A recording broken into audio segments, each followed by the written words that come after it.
Hello friends and welcome back. Today I'm going to be doing a rough walkthrough of how I built my duck chute for Halloween.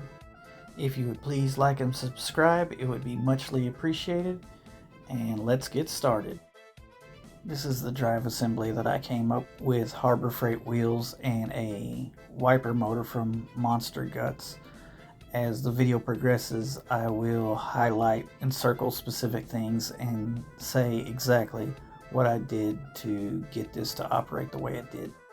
These are the cheapest Harbor Freight wheels that you can get. They normally go on sale for about $5.99.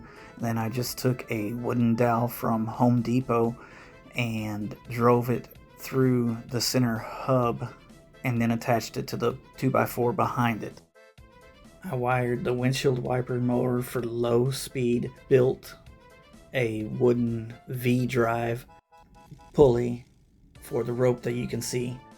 This can be created with the jigsaw and a Dremel with the wood bit on it, and just cut a circle out and then take your Dremel and work your way around the piece until you get a good groove that's at the depth that you like, and then drill a hole in the backside so you can mount it to the wiper motor.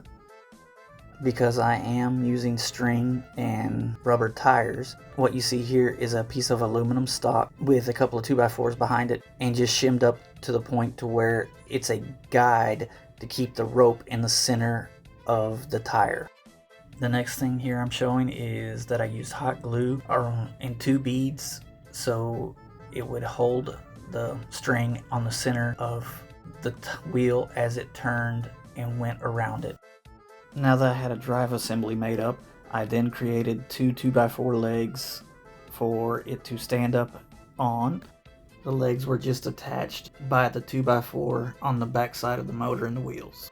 Then I used concrete tie wire, but you could use a hanger, and I bent an L shape at the top and then straight down, and I stuck it into the cardboard, and then I hot glued the L shape to the rope, and then I glued the other end into the top of the cardboard.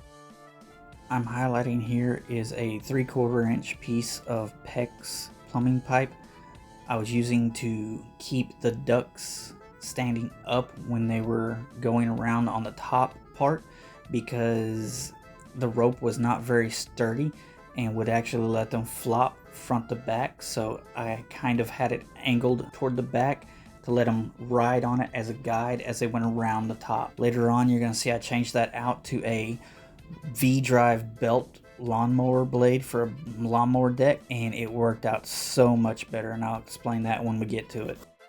If you do end up using rope, then you will need to add in a second guide with the aluminum stock on the other wheel on the bottom end. One was on top, one was on bottom, and like I said, they helped guide the rope before it hit the wheel into the hot glue and then around the wheel.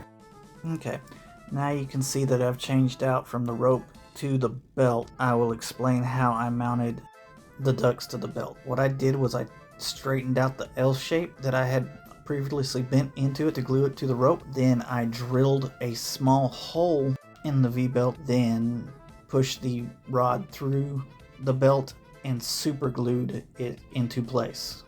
The belt was strong enough where I no longer needed the pipe behind to hold them up. The belt held them up just fine.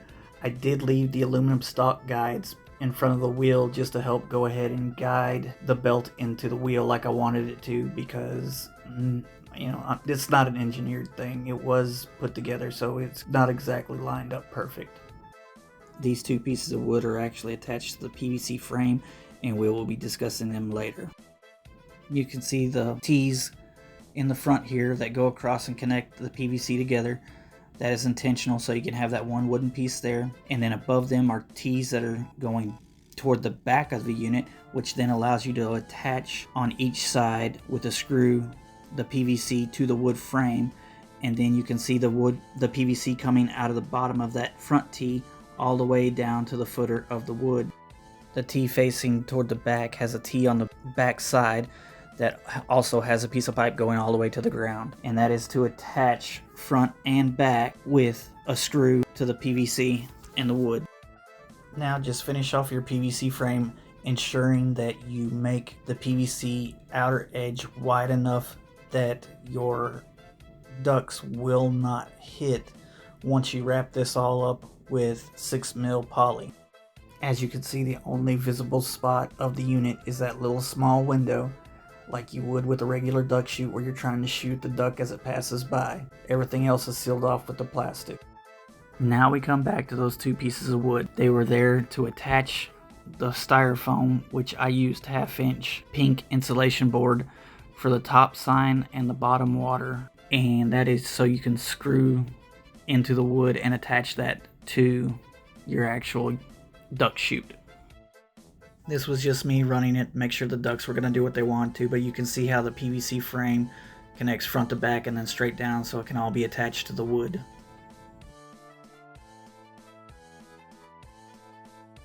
This video shows that the duck actually extends out a little bit far because it's on that piece of wire, so you need to make that PVC frame far enough out that it will not hit your plastic as it goes around the wheel and make that turn.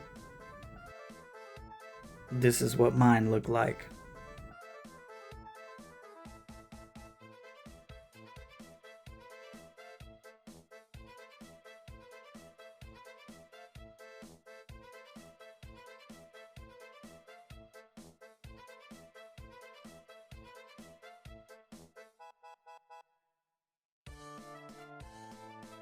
This is how it looked at night.